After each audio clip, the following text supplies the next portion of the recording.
The smell of roasted chicken and a quiet tension filled the elegant dining room of the Mitchell family's old Georgian Mile estate on the outskirts of Boston. Snow drifted gently outside the tall windows, layering the bare rose garden in pristine white. It looked like a scene from a painting, if I didn't already know what was coming. I'm Eva Mitchell, the youngest of three, though everyone insists on calling me Evie, as if to keep me permanently cast as the child who never quite grew up. I'm 32 this year, unmarried, no children, and far from settled by my mother's standards. Marlene, the kind of woman who believes a woman's worth is measured by the man she marries and how quietly she stays beside him. I chose to live in this house after graduation, not because I lacked other options, but because something here needed watching. And tonight, what I've been waiting for all these years is about to unfold. The French grandfather clock struck 6 exactly as Donna, our housekeeper of over 30 years, set down the mashed potatoes beside the cold cuts. Our eyes met for a moment. She knew. She always knew more than anyone let on. Eva, sit up straight, my mother snapped from the head of the table, her voice as sharp as a scalpel. The Graces are joining us for dessert tonight. Don't embarrass me. I adjusted my posture, quietly placing the napkin in my lap. Mrs. Grace? A wealthy widow rumored to have had more than a casual connection with my father, and her son, a junior attorney my mother was clearly trying to pair me off with. After all, I was the unsold burden, as she once called me during a phone call she didn't know I overheard. Next to me, my brother Mark looked sharp in a tailored gray suit, holding the hand of his wife Trina, who always looked at me like I was hired help instead of family. Mark took over Dad's investment firm 5 years ago after Dad announced a strategic retreat. In truth, it was damage control after a bad real estate bet in Florida. But in our family, the truth is either sugar-coated or pushed onto someone else's plate. My sister Vanessa sat at the far end, scrolling through her phone despite Mother's repeated dagger-eyed glances. She'd burned through 2 trust funds and 3 marriages, yet somehow still wore the title of our last hope, simply because she at least tried to play the wife role properly. Before anyone could carve the bird, my father, Charles, set his wineglass down hard. Before we begin, I think it's time we talk about something more important. This house. At those words, I set my fork down, my heart beat steady, not from fear, but from knowing the hour had come. I had been waiting 3.5 years for this moment. This house, he continued, has carried the Mitchell name for 4 generations. But the real estate market is shifting. We need to make a practical decision. Translation: Mark's firm is hemorrhaging money. Translation: Dad can no longer cover the losses with shuffled assets. Translation: I'm getting kicked out. Or so they thought. Mark leaned forward, wearing the same smug grin I've wanted to slap since grade school. Just say it, Dad. Eva, it's time you moved out. We're selling the house. You've stayed here long enough. I took a sip of water, letting the silence stretch a little longer. Is that so? Vanessa finally looked up from her screen. You didn't think you could just live here forever, did you? Some of us actually have families to think about. You mean your latest fiancé and his 3 kids from previous marriages? I said with a small smile. Has he burned through your last trust yet, or is he still saving for the next yacht trip? Mother's eyes flared, but Mark cut in fast. The market's strong right now. We've already had interest from several high-end developers. They're offering top dollar to build luxury condos. Tear it down, then. My mother clutched her chest. But Mark, this house is just bricks and mortar, Mother, he interrupted. A new era calls for new decisions, and Eva needs to learn how to stand on her own 2 feet. You're giving me 1 week? I asked, setting the glass back down. 7 days is more than generous, Mark sneered. I smiled. Perfect. The game had officially begun. I still remember that Christmas dinner 3 years ago, when Mark loudly called me the useful shadow, because I volunteered to help Vanessa cover her hospital bills after she broke her leg ice skating in Vermont. When I said I'd pay so she wouldn't have to sell her last engagement ring, The whole family looked at me like I was trying to earn points or beg for sympathy. No one asked where the money came from. They simply assumed I had extra since I didn't carry any family burden. 4 months later, at my father's 60th birthday party, he publicly thanked Mark for carrying the family through the financial crisis, while I knew full well that I was the one behind the commercial loan restructuring plan that helped Mitchell & Co. avoid shareholder lawsuits. Of course, Mark signed that plan. I was just the digital little sister with too much free time who likes to play with software, as Vanessa once mocked me during a lunch with my mother at the Newton Ladies Club. Over the years, I'd grown used to the looks. Part pity, part condescension. My mother would often say, "You're smart, but not practical." My father was softer. "Real business isn't for dreamers." They never visited my office, even though I worked only a 30-minute drive away. In their eyes, tech was some vague, unstable thing.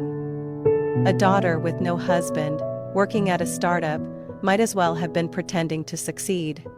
So when Mark said I had to leave the house, no one expected me to do anything but nod quietly, like I always did. They were used to an agreeable Eva, the one who avoided conflict, who backed away so the family could save face.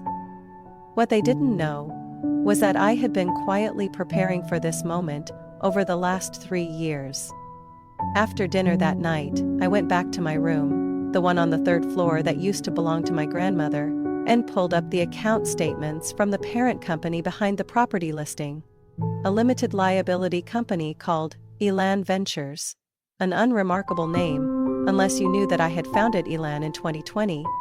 As part of a long-term real estate investment plan. Under its name I had acquired ownership of the Mitchell estate from the bank, after my father secretly used the property as collateral for a failed commercial investment in Houston, a loss he never told anyone about.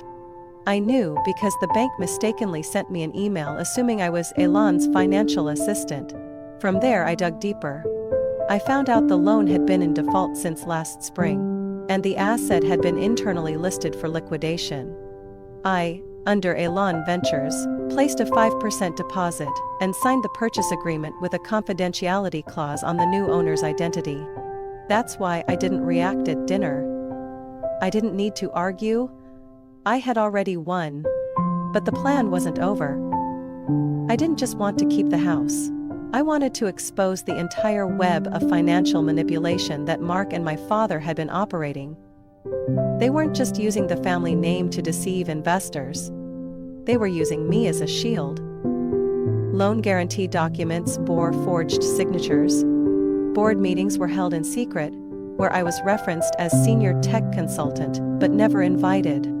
I started archiving emails, taking screenshots, collecting bank statements, loan contracts, and wire records. Donna, the loyal housekeeper, quietly handed me letters she found in Mark's liquor cabinet drawer.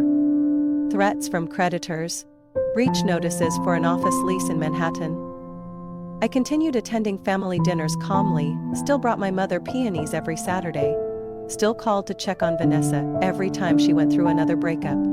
I sat still, fingertips resting lightly on the walnut table, feeling the chilled condensation on my glass.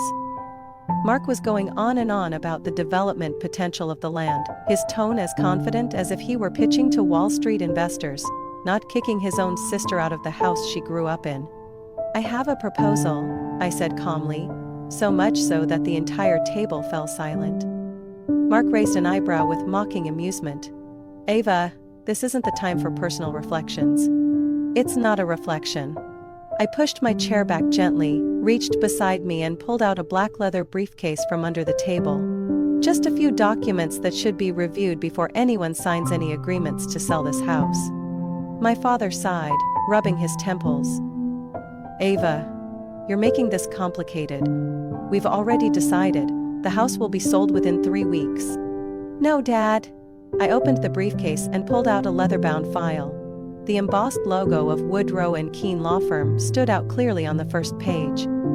"This house was sold 2 years ago." The room went dead silent.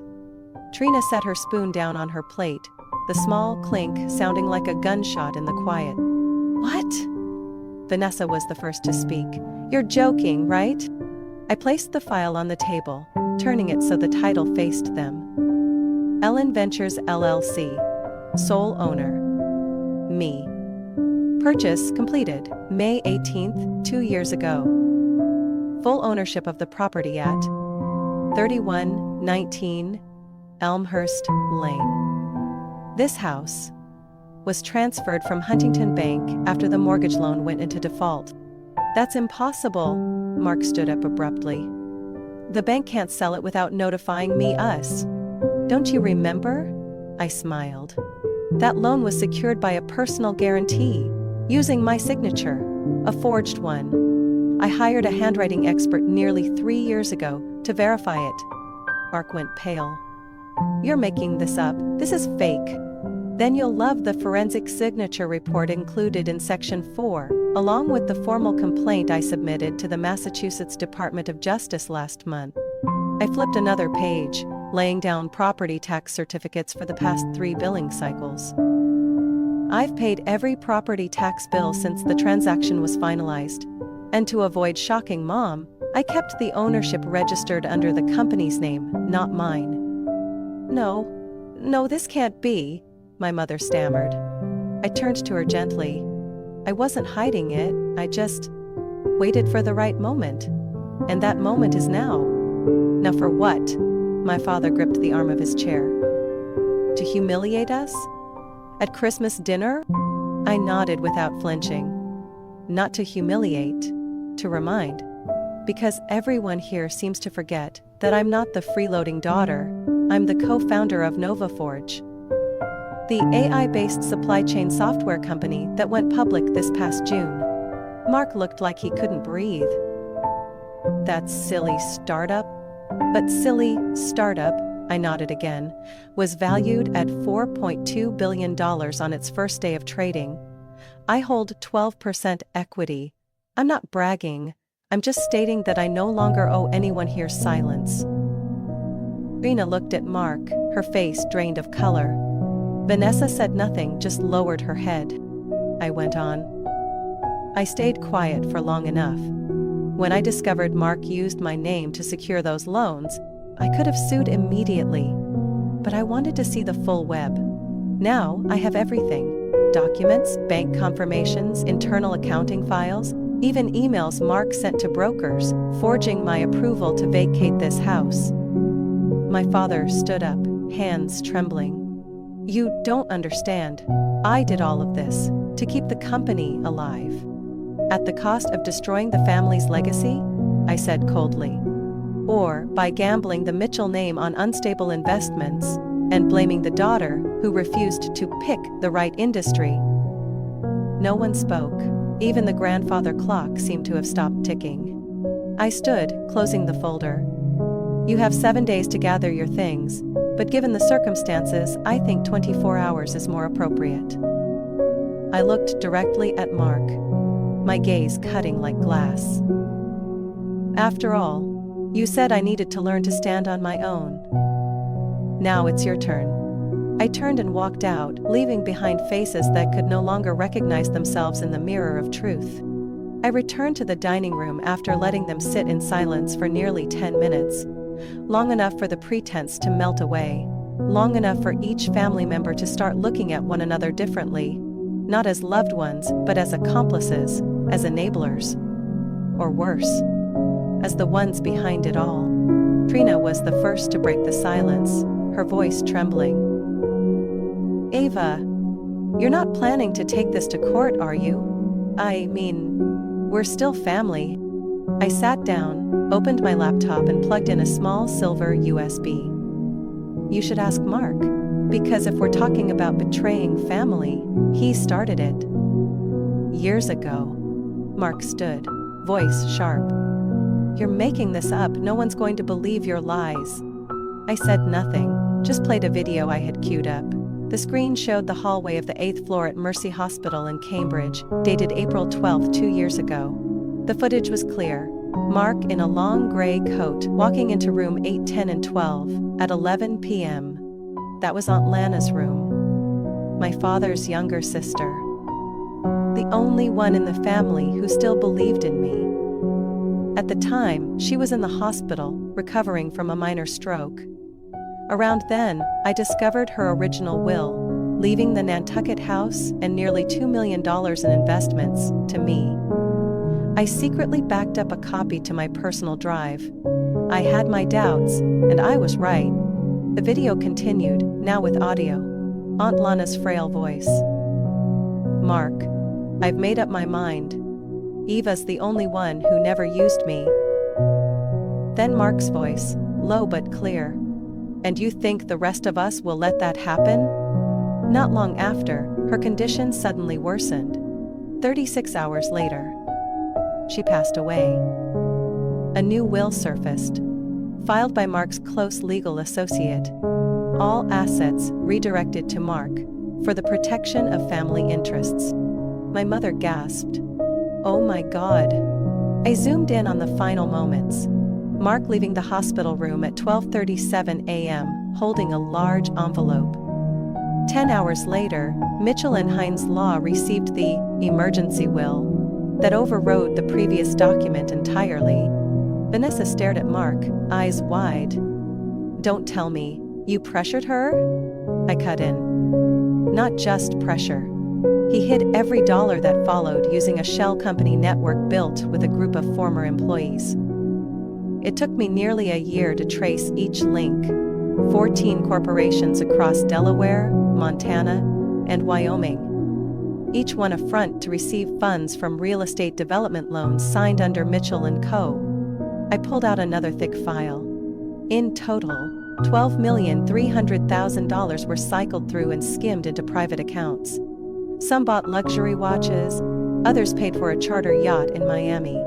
The same one Trina showed off on Instagram as a gift from her husband. Trina turned pale. Mark shouted, "You have no proof of any of this." I laid another stack of papers on the table, neat as a knife to a cutting board. Transaction records, bank statements, and audio of your call with Trevor, your former CFO, who's now fully cooperating with federal investigators for immunity. I paused, then said slowly, "Oh, and he's also turned over internal emails proving you ordered the falsification of the 2021 balance sheet." My father looked at Mark, his face aging a decade in mere minutes. "Mark, what have you done?" Mark clenched his fists and said nothing. The entire room felt frozen in a mix of horror and collapse. I spoke each word clearly. "All of this will be submitted to the SEC and the district attorney's office tomorrow morning." I stayed quiet, not because I was weak, but because I wanted to make sure no one could walk away from this. Vanessa got up and left the table, hands clutching her head. Trina wept. My mother gripped the armrest, breathing hard. And Mark? Mark just stared at the laptop, where Aunt Lana's image was slowly fading. I gently closed the screen. And this is only the prelude. Vanessa returned to the dining room just as I was gathering the files. Her phone was buzzing non-stop in her hand. She was pale as a sheet, gripping the screen so tightly her knuckles stood out. "Eva, your phone. It's from the Boston field office of the FBI." I nodded. "Yes, they'll be here in 10 minutes. I sent them all the documents and the video this morning, after receiving final confirmation from the bank." My mother practically screamed. "You called the police on your own family on Christmas Eve?" I looked her straight in the eye. "Mom, if family was a reason to stay silent, then you all should have protected me 18 years ago. Instead of sending me to boarding school just for asking why the company had 2 accounting systems." My father said nothing. He sat there, staring at the floor like he was replaying every word he'd ever said to me. "Don't be suspicious, don't disrupt stability." But tonight the mask had fallen, and that so-called stability was nothing more than a cover for embezzlement, deceit, and betrayal. Mark had lost all trace of arrogance. He rushed to the head of the table, hands trembling as he reached for his phone, likely to call a lawyer. I stopped him. "Mark, sit down.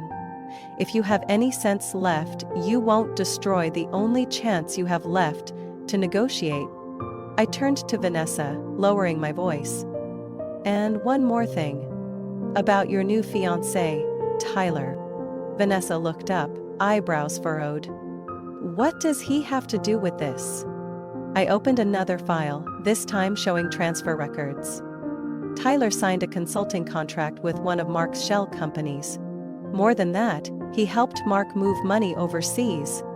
At least 4 transactions through offshore accounts in Belize and Malta. Vanessa shook her head, as if trying to block it out. No way. He loves me. He said he was buying a house in Vermont for us to start over. With the money from your final trust fund, I cut in. The one he and Mark emptied in just 3 weeks? Vanessa collapsed into a chair, burying her face in her hands. No. Eva. Why didn't you tell me sooner? I sat down beside her. Because you wouldn't have believed me. Just like Mom didn't believe me when I said Mark was manipulating the company. Just like Dad didn't believe me when I brought him the financial reports 3 years ago. A siren echoed in the distance. Not the familiar sound of a late-night taxi or delivery van. This was the sound of law enforcement. Clear, unmistakable, final. Trina jumped up. We can retract our statements. We can still negotiate, right? I didn't look at her.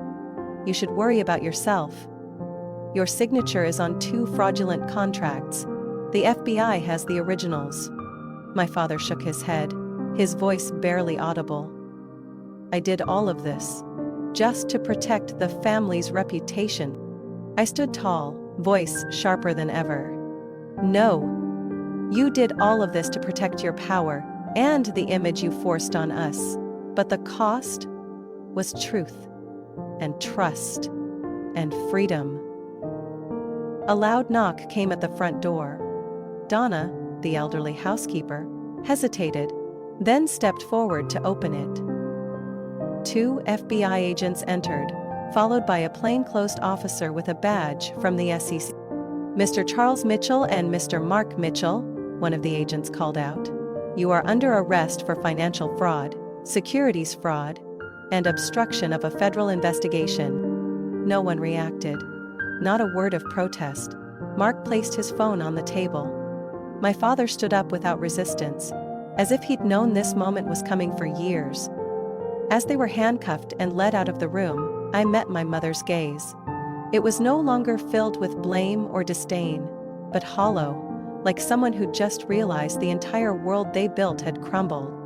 I stepped toward her and gently placed an envelope on the table. You can open this when you're ready. It's a lease agreement for a small apartment in Sarasota, Florida. A quiet place. I've paid the first 12 months, and if you want to start over, it's not too late. She held the envelope in silence. Donna quietly placed a hand on her shoulder, a wordless gesture of comfort. Meanwhile, Vanessa quietly pulled out her phone and deleted an old photo, the one of her smiling brightly beside Tyler and her engagement ring. No one said a word. But that silence weighed heavier than any indictment. I looked out the window, where snow had begun to blanket the road leading away from the estate. Christmas Eve continued on. 9 months after that fateful Christmas Eve, the mansion at 3119 Elmhurst Lane no longer resembled a fortress built for gilded lies and hollow conversations. The grand portrait of great-grandfather Mitchell that once hung in the main stairwell had been taken down, replaced by a vibrant abstract painting gifted by a student from the very first digital arts class. I named the place Catalyst House, a space for new beginnings. It's a completely free community center for teens in the Boston area who want to learn about technology, leadership skills, and independent thinking. What used to be the bedrooms of Vanessa, Mark, and myself are now computer labs, Arduino programming rooms, a video editing studio, and a creative 3D design space. Donna, who once quietly witnessed more than anyone else in our family, now serves as the center's coordinator, managing class schedules, staff, and students with a calm, commanding grace. Last month, Vanessa emailed me with the subject line, "Finished my first semester." She's now studying applied psychology at a community college in Worcester. No more designer coats, no grand wedding plans. Just photos of her with kids from her mentoring group, and a smile I'd never seen before. I didn't give her much, just enough for tuition, a small apartment, and one condition. She had to work at least 10 hours a week. She did, and exceeded expectations. As for my mother, she moved to Sarasota, Florida, into the apartment I had pre-arranged. At first she refused. But a month later, I received a handwritten letter. No apology, just a simple line. Thank you for holding on to a bit of kindness for me. I've heard she joined a local book club and is writing children's stories. It doesn't change the past, but I believe if anything deserves forgiveness, it's the commitment to live rightly once you've acknowledged your wrongs. The trial ended after 6 weeks. Mark was sentenced to 20 years in federal prison for financial fraud, falsifying legal documents, and money laundering. The evidence that he threatened Aunt Lana to alter her will, along with the hospital video, led the jury to a verdict in less than a day. Trina, due to her cooperation with federal investigators and providing key information, received a 3-year suspended sentence and is barred from working in finance during that time. She's now divorced, living with her mother in Ohio, away from the spotlight. My father received 12 years. I once thought he'd fight it, but he stayed silent throughout the entire trial, bowing his head as the judge handed down the sentence. I don't know what hurt him more, the punishment, or the realization that everything he built collapsed under the weight of the daughter he once called an obstacle. I didn't feel triumph, just emptiness. Some failures are born from the warped values we cling to the most. On a Wednesday morning in early October, I stood on the porch watching students file into class. A 15-year-old boy waved with a bright smile. He had just been accepted into a summer tech camp sponsored by the NovaForge Foundation.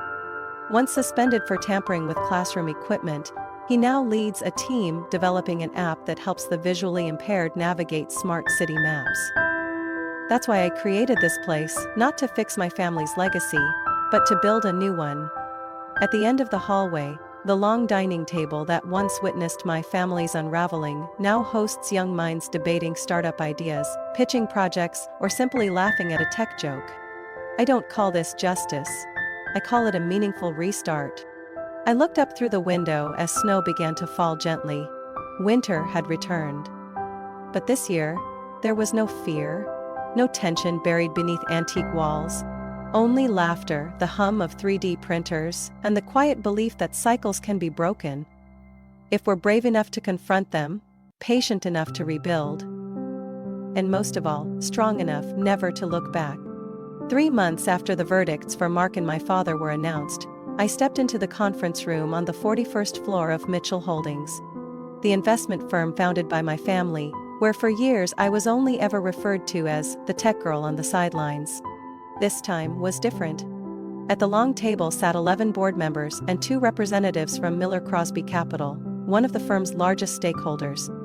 At the head of the table was an empty chair, the one that used to belong to my father.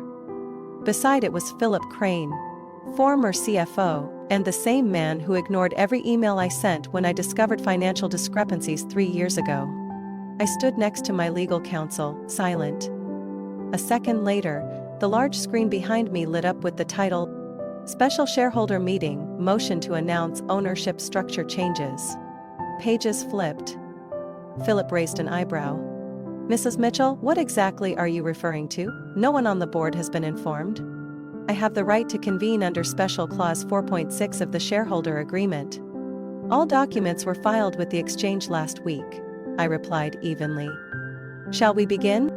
I pressed a button on my laptop. The screen shifted to a diagram showing a network of investment entities. 14 legal entities operating across 6 states that had quietly acquired scattered shares of Mitchell Holdings over the past 18 months. On behalf of these holding entities, I now control 47.8% of voting shares. Including proxy rights from Miller Crosby, the total rises to 62.4%. A board member named Langford choked. This can't be real. I started accumulating shares when Mark began dumping stock to cover losses. Every time they needed liquidity, I was the buyer. Through companies no one suspected. No one in the family ever thought I cared enough about finance to do something like this. I looked him square in the eye. And that underestimation is exactly why I succeeded. Philip tried to regain footing. But you can't just restructure leadership because you hold shares. I'm not requesting. I turned the next slide. I'm informing. According to the company's charter, I propose establishing an independent oversight committee and temporarily suspending all executive authority of directors linked to the 20202022 misconduct. That includes Philip Crane, Lauren McKay, and Anthony Rudd. A hand went up from the Miller-Crosby side. The fund supports this proposal. I faced the board.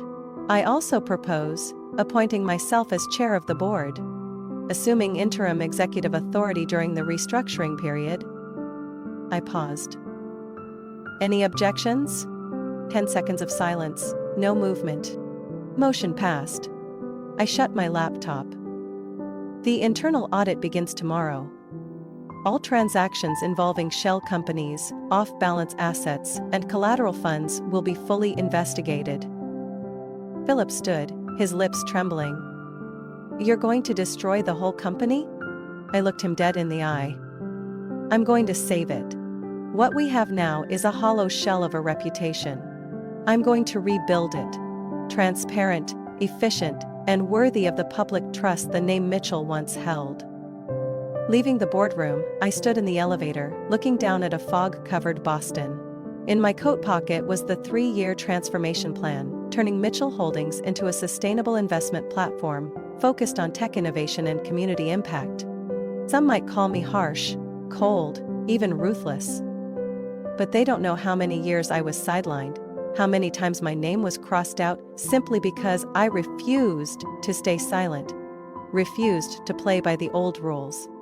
That night, when the lights on the 41st floor had gone out, I sat alone in the empty boardroom, the glow of my laptop screen reflecting off the large glass window. The early winter wind swept through the streets of Boston below. The city was still awake. And so was I.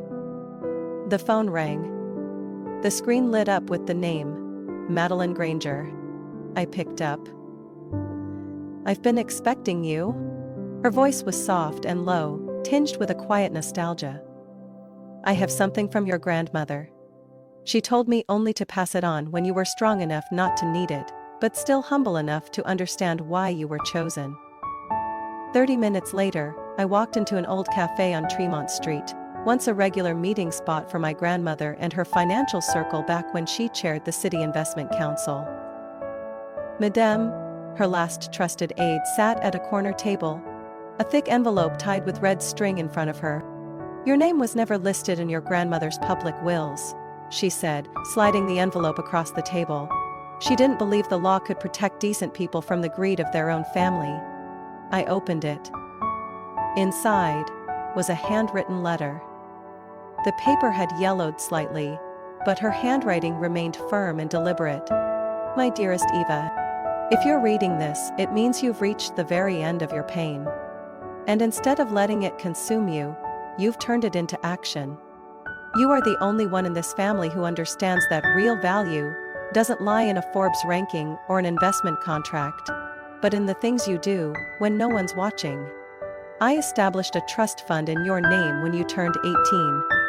It was kept outside of our family's financial systems, built quietly, piece by piece, from small investments I hand-picked myself. Its current value is approximately $86 million. That money is not for revenge. It's for a beginning. Use it to build something our family has never truly had, a legacy of integrity. Your grandmother, Eleanor Mitchell. I sat frozen. Not because of the number, but because she had seen my true self. Long before I was old enough to believe I was different. Madeline placed a hand on the envelope. Your grandmother knew she couldn't protect you forever, but she believed that someday you wouldn't need protecting. Just a chance. She paused, then added quietly, just like she once gave me that chance when your father tried to fire me for refusing to falsify interest rate data. Her smile flickered behind thick-rimmed glasses. Your grandmother used to say, if you're not brave enough to lose one person, you'll never be worthy of leading 10. I nodded, stood up, and clasped her hand tightly. Thank you. Not just for the letter. The next morning, I signed the founding papers for the Eleanor Initiative, a non-profit alliance connecting tech education with green industry sectors, aimed at creating jobs for young adults without college degrees. A portion of the $86 million went in as seed capital. The rest, I left untouched. A reminder that true power isn't in what you control, but in what you choose to release. That afternoon, I returned to Catalyst House. The kids were laughing, clustered around a round table, coding a game in Python. Donna came out with a new letter. From Vanessa. She'd just secured an internship at a youth reintegration center. At the bottom she wrote, I get it now. No one is born perfect. But if you're lucky, you get to try again. Thanks to the people who didn't give up on you. I looked up at the wall where the Mitchell family crest once hung. Now it bore a simple board with the words, Let what you build echo louder than what others destroyed. I knew I'd made the right choice. Because sometimes, the best revenge isn't ending the past. It's making sure it never happens again. Eva's story is a powerful reminder that true recognition doesn't come from a family name. It comes from courage and resilience in the face of injustice. In a world where integrity is often overlooked, Eva didn't seek revenge through destruction, she chose to rebuild, with strength, compassion, and vision. In real life, if you've ever been dismissed simply for being different, remember this. You don't need to fit their mold to have worth. You just need the courage to be yourself all the way through. What do you think about Eva's choice? Was she too harsh, or was she simply reclaiming what she rightfully deserved? Share your thoughts below. And don't forget to follow the channel for more meaningful stories about family and life.